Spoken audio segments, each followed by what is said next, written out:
moi, je dirais que le personnage de Samuel, qui s'appelle Julien, est un personnage dont on ne connaît pas au départ de la série forcément l'orientation sexuelle, sentimentale, etc. Et puis on découvre qu'il a sans doute un penchant pour les garçons, mais que c'est pas ça qui le constitue profondément. Ce qui le constitue profondément, c'est que il a un petit côté arriviste, il a un petit côté peste, il a un petit côté où il aime bien Lily Collins, mais il est aussi en rivalité.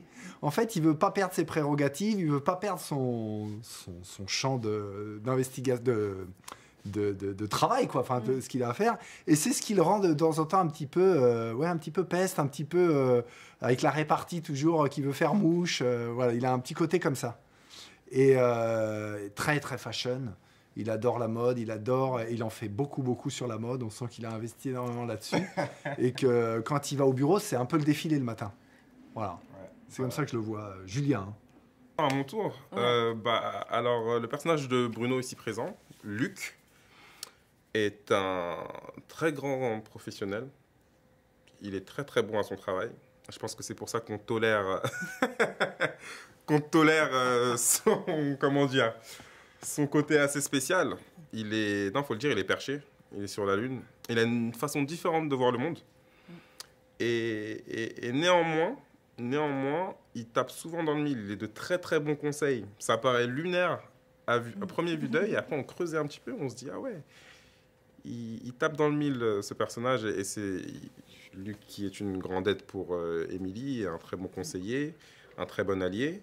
Et puis, pour la comédie, enfin, moi je rigole autant en dehors de la caméra que sur le plateau, c'est ouais.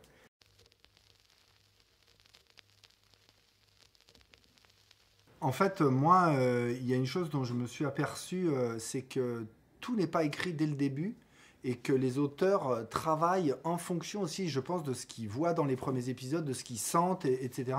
Et ils sont très forts pour ça parce qu'ils vont, je trouve, dans le sens de l'ambiance qui se crée sur le plateau et entre les comédiens. Et donc, ils ont dû sentir qu'il y avait entre Samuel et moi une grande affinité, puisqu'elle est même en dehors du plateau. Et du coup... C'était le bordel. Voilà. Et du coup, ils sont allés vers cette veine, je pense, comique, même si on était les deux... Frenchie en fait du bureau au début, mais je sais pas s'ils avaient en tête un truc aussi comique, je ne sais pas. Samuel, il a des infos, lui. Si, on pouvait voir déjà dans les écritures du premier épisode qu'il y avait ce gimmick de nous deux qui arrivions pour déballer des punchlines. Après oui, ils se sont complètement nourris de la chemistry, enfin la relation qu'on avait... tous les deux hors tournage. Et puis, quand on tourne Emily in Paris, on a tous les Américains qui viennent à Paris. Donc, c'est un peu la colonie de vacances. On est tous ensemble, on se voit tous les jours. On mange ensemble. Donc, on apprend à se connaître humainement, etc. Et les writers, ils sont avec nous et ils se nourrissent de ça. Et ça se ressent dans l'écriture.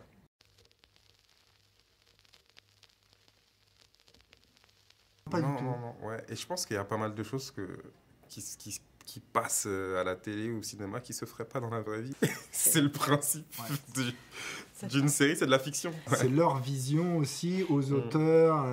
Qui m'a beaucoup surpris, et je suis obligé de le dire, c'est le nombre de touristes, de gens que je croise à Paris qui me disent je suis venu m'installer à Paris il y a 3 ans, 4 ans, 6 ans, 10 ans, 12 ans, et j'ai ressenti la même chose qu'Émilie. Par conséquent, moi qui suis français, je ne suis pas le mieux placé pour ressentir ce que les étrangers pensent de nous. Et donc, je les écoute. Et je pense que s'il y a eu un succès si grand de la série, c'est qu'il y a sans doute des clichés, mais il y a une vérité derrière ça. Sinon, ça ne prendrait pas du tout.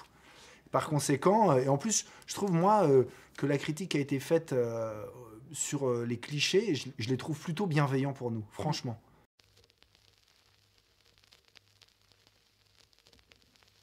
Moi, ce qui m'a marqué, c'est surtout que, la difficulté, en fait, de travailler avec cette personne ici présente. Parce que, en fait, le truc, c'est qu'il va vous faire rigoler à vous faire des abdos de malade. Et après, on va dire action, et lui, il va être très sérieux, très professionnel, très... C'est comme un petit peu le perturbateur de fond de la classe. Qui met l'élève modèle. C'est ça. J'ai beaucoup d'entraînement. Qui met l'élève modèle dans la mouise. Et ouais, non, énormément rigolé. Ah oui, Énormément rigolé, c'est...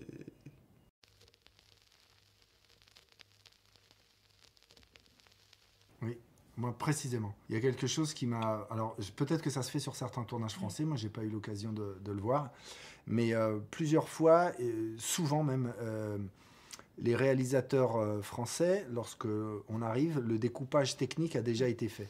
Ce qui veut dire que les marques au sol sont pour les acteurs. C'est à nous de nous mettre dans des places qui sont prédéfinies. Avec les Américains, c'est le contraire.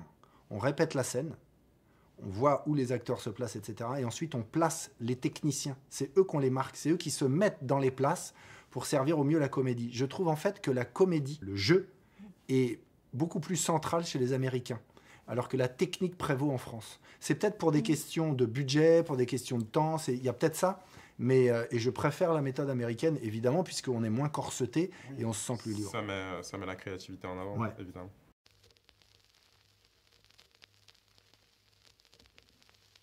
Le fait de sortir de l'aéroport et d'être reconnu, peu importe le pays où on va, ça c'est très impressionnant. Ouais, c'est dingue.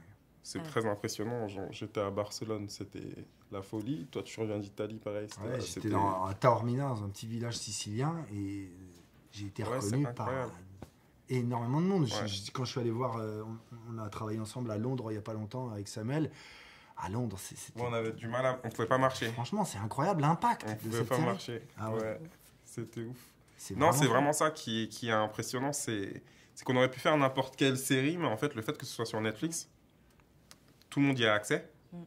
Et tout de suite, ça prend une ampleur incroyable. C'est super pour nous. Ouais.